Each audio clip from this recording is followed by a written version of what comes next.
सन्नाटों के मेले होंगे, रिश्ते जब सुतेले होंगे, सन्नाटों के मेले होंगे, जब रिश्ते सुतेले होंगे। जी मामूजान, हो गए तैयार, चले? गांव के लोगों से तुम्हारी गैर मौजूदगी में बात करना चाहता हूँ। आपके दिल से अभी तक शक गया नहीं? जी दुआ करो कि ये शक शक ही रहे। अगर ये शक यकीन में बदल गया ना तो अच्छा नहीं होगा। बेटा, मैं भाई साहब के पास तुम्हारे और एजाज के रिश्ते की बात करने गई थी। उन्होंने कहा था कि वो तारीख दे देंगे, मगर अब वो कह रही कि वो तुमसे पहले पूछेंगे। मैं भी शादी नहीं करना चाहती। तुमसे मोहब्बत करता है। वो मोहब्बत नहीं, हुकूमत करना चाहता है मुझ पर। गांव पे ऐसी कौन सी कयामत आ गई है? लोग हिजरत करने पे मजबूर हो गए अपनी जमीनें बेच के। कहीं ऐसा तो नहीं है कि तुम्हें अपनी जमीनें बेचने पे मजबूर कर रहा है?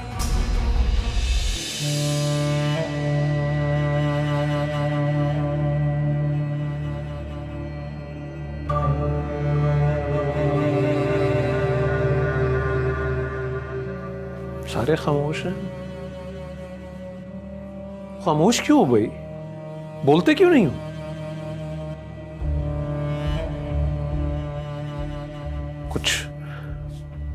कुछ ऐसा है जो तुम छुपा रहे हो मुझसे।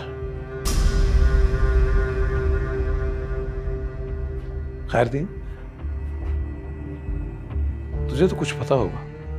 तू बता, क्या बात है? नहीं चौधरी साहब, मुझे कुछ नहीं पता।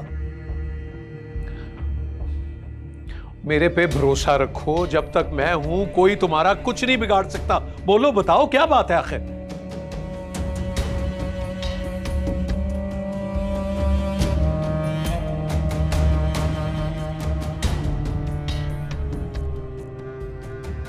ठीक है, कुछ मत बोलो, ऐसे ही खामोश बैठे रहो। आज उन लोगों को जमीन बेचने पे मजबूर किया जा रहा है, कल को तुम्हें किया जाएगा। फिर भी ऐसे ही चुप रहना।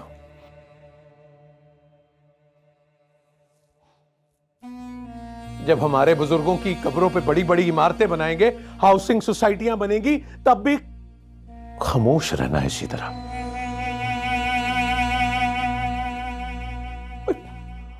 मूर्खों, जो अपनी जमीन छोड़ के जाता है ना, वो दर बदर की ठोकरें खाता है।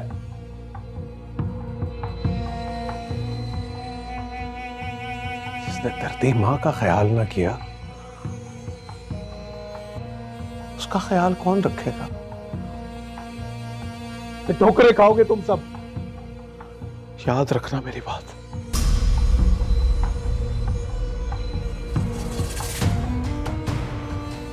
याद रखना।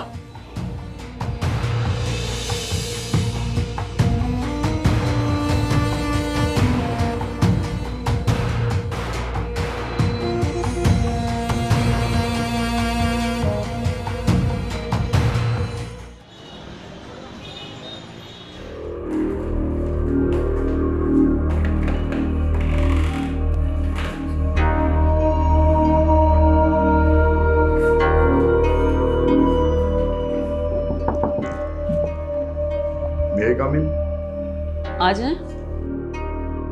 Thank you ma'am. बैठिए फरहान साहब। बहुत शुक्रिया मैम। चाइना वाली पार्टी के साथ जो हमारी डील हुई है, उसकी तमाम डिटेल्स मैंने आपको ईमेल कर दी है। आप प्लीज़ देख लीजिए। जी मैं देख लूँगी। और हाँ, वो आपने तमाम क्लाइंट्स को हमारे रेट अपग्रेडेशन के बारे में इन्फॉर्म कर दिए? जी मैम, मैंने तमाम क्लाइंट्स को ईमेल कर दी है। कुछ के तो जवाब भी आ गए हैं। गुड। बस ये ख्याल रखिएगा कि हमारा कोई भी क्लाइंट हमारे हाथ से जाना नहीं चाहिए। प्रॉफिट में लॉस बर्दाश्त कर सकते हैं, लेकिन क्लाइंट का लॉस नहीं बर्दाश्त कर सकते। मैं जानता हूँ मैम। प्लीज़ आप ये फाइल देख लीजिएगा। जो रेट्स में तब्दीली की गई है, उसकी तमाम तफसीलात इसमें है। मैं चेक कर लूँगी। शुक्रिया, मैं चलता हूँ मैम। फरहान साहब। जी मैम। आपसे एक ज़रूरी काम था मुझे, कुछ पर्सनल काम है। बहुत सीक्रेसी के साथ आपने करना है। जी मैम।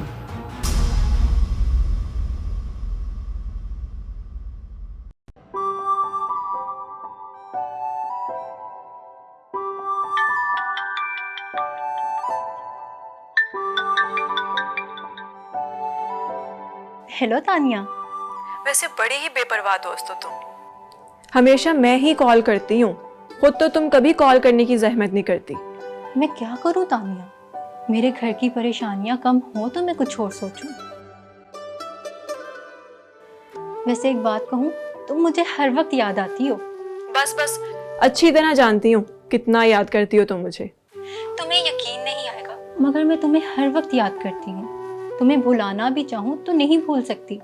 वो मेरा भाई है ना, आते जाते तुम्हारा जिक्र करता रहता है। अभी कल ही अब्बू को कह रहा था कि अंकल चौधरी उम्रे से वापस आए हैं, तो उन्हें मुबारकबाद देने के लिए जाना चाहिए।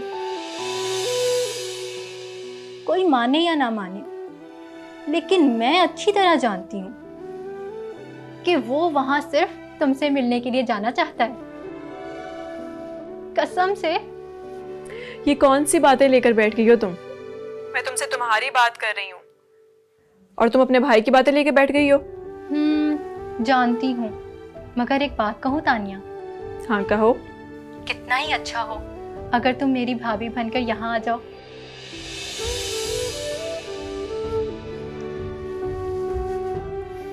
एक भाभी से दिल नहीं भरा तुम्हारा जो दूसरी भी लाना चाहती हो? अरीज भाभी की तो बात ही ना करो तुम, उन्हें तो किसी रिश्ते की परवाह नहीं है। कितनी खुशी से हम उन्हें भाभी बनाकर अपने घर लाए थे, लेकिन उन्होंने तो हमसे हमारी सारी खुशियां ही छीन ली।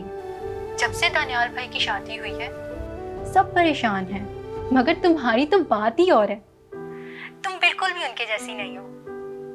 तुम तो हमारे घर को जन्नत बना दोगी। बस बस रहने दो, अब ऐसी भी बात नहीं है। अगर तुम कहो तो मैं अब्बू से बात करूं? नहीं नहीं, ऐसा नहीं हो सकता। बाबा जान ने मेरा रिश्ता खुद तय किया इजाज से,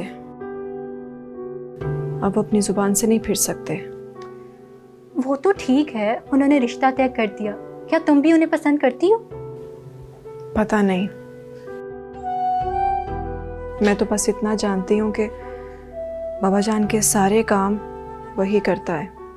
अगर मेरी शादी उससे ना हुई तो बाबा जान अकेले पड़ जाएंगे।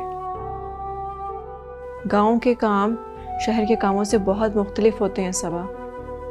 इन्हें करने के लिए बेटे की ज़रूरत पड़ती है, और बाबा जान का कोई बेटा नहीं है। उन्हें इन सब कामों के लिए दामाद की ज़रूरत पड़ेगी। और फिर इजाज़ की सोच बहुत ही अजीब है। अगर मेरी उससे शादी ना हुई तो वो तो इसे अना का मसला बना लेगा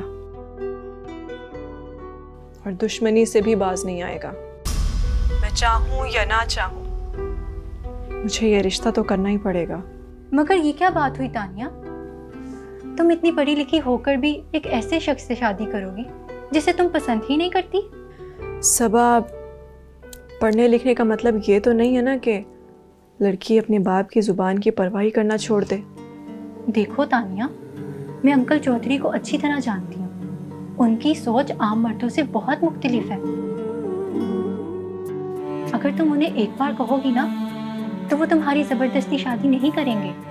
ठीक कह रही हो तुम, वो मेरी शादी जबरदस्ती कभी भी नहीं करेंगे,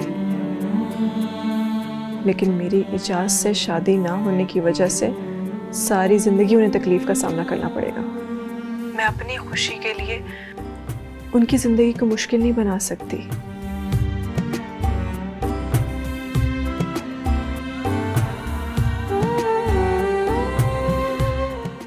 मैम, मुझे समझ नहीं आ रही आप कहना क्या चाह रही हैं। ये सारी डिटेल्स मैंने अपने दामाद की शेयर की हैं आपके साथ। वो किसी आईटी फर्म में जॉब ढूंढ रहा है, आप पता करेंगे उसने कहाँ कहाँ अप्लाई किया हुआ है। मगर मैम, मुझे कैसे पता लगेगा कि उसने कहाँ कहाँ अप्लाई किया हुआ है? अगर आप ये काम नहीं कर सकते तो इनकार कर दें, मैं ये काम किसी और को सौंप देती हूँ। नहीं, ऐसी बात नहीं है। आप तमाम डिटेल्स मुझसे शेयर कर दें, मैं अपनी पूरी कोशिश करूँगा। कोशिश नहीं करनी, आपको ये काम हर सूरत करना है। उसे हर जगह से रिजेक्शन लेटर मिलना चाहिए, कहीं भी जॉब नहीं होनी चाहिए उसकी। और अगर उसकी जॉब कहीं हो गई तो फिर देख लीजिएगा फरहान साहब, आपकी जॉब खतरे में पड़ जाएगी। अगर मैं आपको सारी डिटेल व्हाट्सएप कर दूंगी। अब आप जा सकते हैं।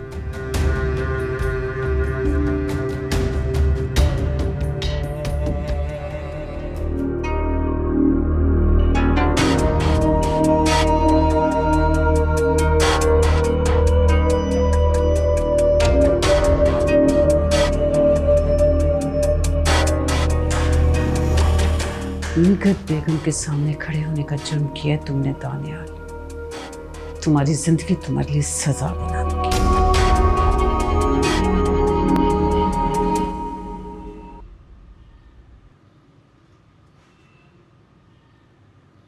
हेलो, शामी बोल रहा हूँ। सिकंदर बाबू को तो जानते हो ना? तुझसे एक काम था। उस्तानी महविश है ना, तुझसे लोड करवाती है, उसका नंबर चाहिए। हाँ हाँ, खाला हाजरा की बेटी। हमारे बारे में जानता है ना तू? अच्छा, 0300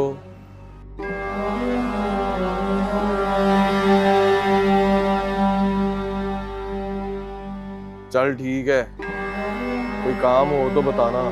शामी नाम है मेरा।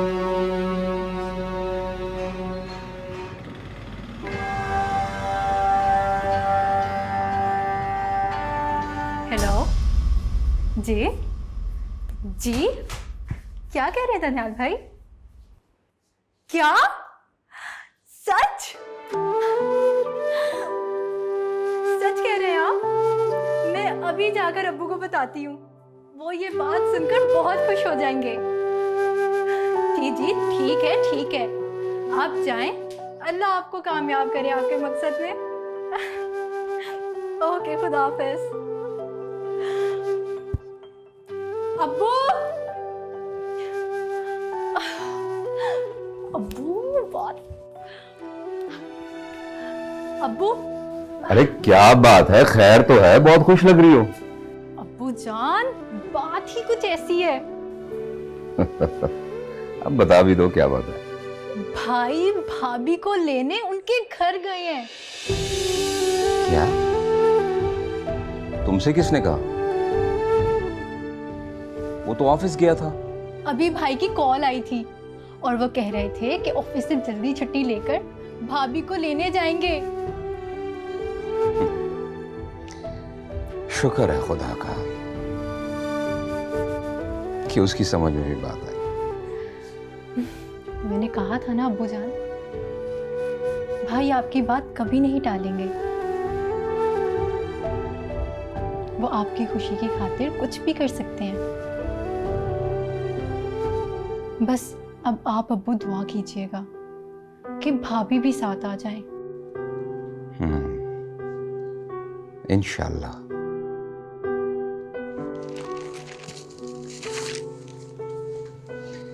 मेरा दिल कहता है कि वो जरूर आएगी। इतने दिनों में तो उसे भी अपनी गलती का एहसास हो ही गया होगा।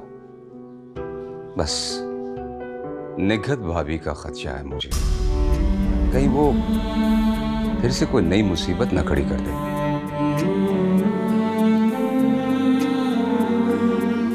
नहीं अब्बू, इंशाल्लाह सब ठीक हो जाएगा।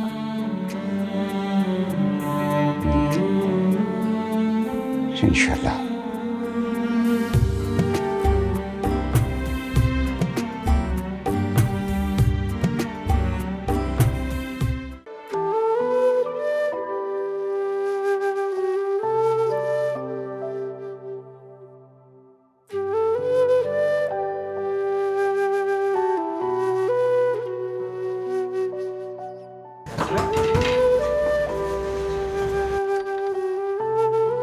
वालेकुम अस्सलाम। दनियाल साहिब आप, मैं आपको बता नहीं सकती, आपको देख के मुझे कितनी खुशी हो रही है। अरे यहाँ क्यों खड़े हैं, अंदर आए ना, आप इस घर के दामाद हैं, मेहमान थोड़ी हैं। अरे नहीं नहीं, मैं यहीं ठीक हूँ। आप बस अरीज को बुला दे, मैं उसे लेने ही आया हूँ। सुरैया, दरवाजे पर किससे बात कर रही हो? दानियाल साहिब आए हैं अरीज बीबी को लेने के लिए। मैं अरीज बीबी को बुला के लाती हूँ, आप अंदर तो आए।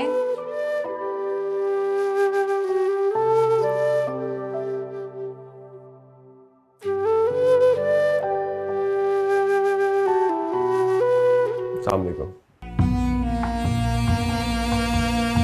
वालेकुम अस्सलाम। तुम ऐसे ही मुंह उठाकर आ गए हो? आने से पहले बंदा फोन कर लेता है। मैं तो वैसे ही किसी काम से बाहर जा रही हूँ, तुम फिर आ जाना। आंटी मैं सिर्फ अरीज को लेने आया हूँ, आप प्लीज़ उसे मेरे साथ भेज दें।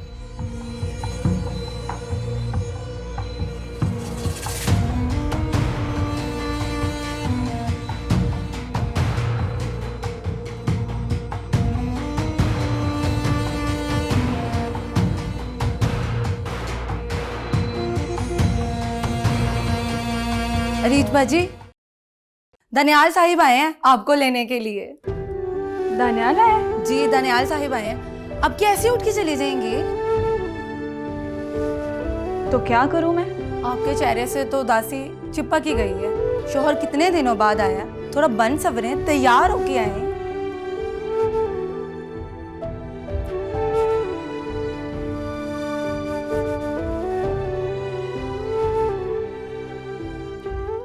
उसे तुम्हारे साथ भेज दूं ताकि तुम फिर उसे मारो, पीटो, जलील करो और घर से निकालो। मैंने ऐसा कुछ नहीं किया। अरीज बिला वजह बात को बढ़ा रही है। वो बात बढ़ा रही है, तुमने कुछ नहीं किया। तुम और तुम्हारे घर वाले तो सादा और मासूम हो ना। मेरे घर वालों को इसमें शामिल मत करें, उनका इस झगड़े से कोई लेना देना नहीं। आपको जो बात भी करनी है वो मुझसे करें। ठीक है, कल आ जाना तुम, लेकिन आने से पहले फोन करके आना, फिर बैठकर बात करेंगे। आंटी मैंने नई नई जॉब स्टार्ट की है, मेरे लिए वक्त निकालना इतना आसान नहीं है। आपने जो बात भी करनी है प्लीज़ फिर कभी कर लीजिएगा। अभी अरीज को मेरे साथ भेज दें। अरीज तो अब तुम्हारे साथ किसी बात से ही जाएगी, मैं ऐसे तो नहीं भेजूंगी उसे। क्या मतलब? मैं समझा नहीं। बहुत जल्दबाजी में शादी की थी मैंने उसकी तुम्हारे साथ, इसलिए बहुत सारी बातें तय करनी बाकी रह गई थी। अब वो बातें तय होंगी तब भेजूंगी उसको तुम्हारे साथ। देखिए आंटी, आपको जो भी बातें करनी है या जो कुछ भी तय करना है, मैं आपके सामने खड़ा हूँ। आप प्लीज़ अभी तय कर लें, लेकिन अरीज को प्लीज़ मेरे साथ भेज दें। मैं बार बार वक्त नहीं निकाल पाऊँगा। वक्त तो मेरे पास भी नहीं है दानिया। कल आओगे तो फिर बात करूंगी तुम्हारे साथ, अभी तुम जा सकते हो।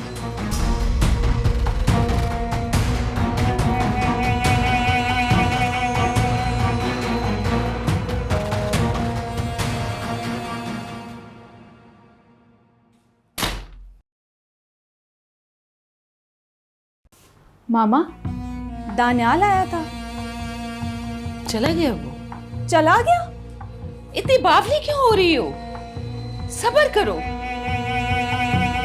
वो कल फिर आएगा, उसके बाद फिर आएगा, बार बार आएगा वो। मामा, वो तो मुझसे बगैर मिले ही चला गया। अरीज बेटा, अपनी मामा पर भरोसा रखो। मैं जो कुछ कर रही हूँ ना तुम्हारे लिए कर रही हूँ। बी पेशेंट, तुम्हारे अच्छे फ्यूचर के लिए कर रही हूँ। सब्र करो। मगर मामा मेरी बात तो सुने।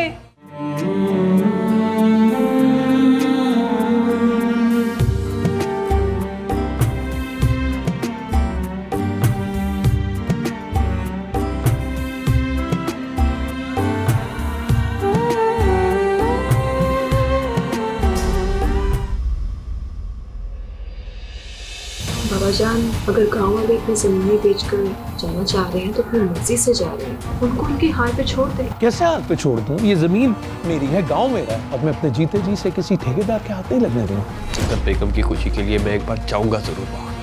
और फिर अपना फैसला उनको सुनाऊंगा। मैं अब इस रिश्ते को मजीद लटकाना नहीं चाहता। और क्या बार आप अच्छी तरह जानती हैं कि मैं जो एक बार ठान लेता हूँ वो करके ही रहता हूँ। अपने भाई को समझाएं कि मेरी मांग मुझे दे दे, वरना वो पछताएगा टोक बचा के।